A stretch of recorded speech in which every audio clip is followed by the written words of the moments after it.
They touch the names of their fathers, grandfathers, uncles, almost as if they were touching their loved ones themselves who had served and long since passed. They put their lives on our lives for our freedoms. Mike Books, the local deputy fire chief, has two uncles on the newly restored World War II Honor Roll monument. Emerson Books in the Navy during the war, Clarence Books in the Army Air Corps. Joni Scherpenberg's father's name is on the monument. She brought her daughter to see it.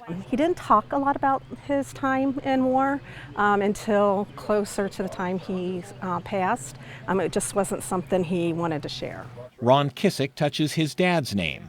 When we talk to him about his dad, a tear escapes down his cheek. Well, I'm glad to see it up there and, knows that the people in the community here know that he served for our country.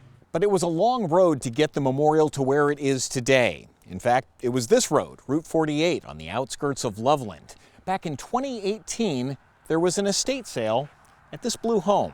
So 3 years ago, my dad passed away.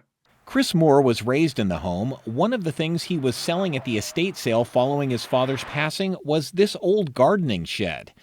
It had been there since they bought the home in 1982. Ron Kissick and Mike Books were at the sale and couldn't help but think they had seen the strange octagon-shaped outbuilding somewhere. I happened to be pilfering through another building and moved some stuff, and lo and behold, in the corner sat all the plaques that you see at the top of the building.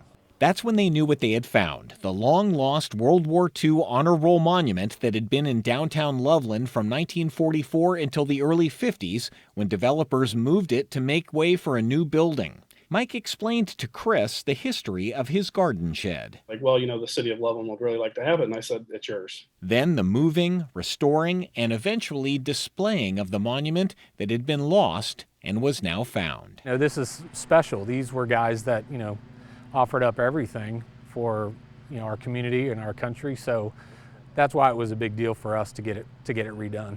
And you can see the appreciation in the faces of those who come to see and touch their loved ones' names which will once again be displayed proudly in the town of Loveland. David Winter, Local 12 News.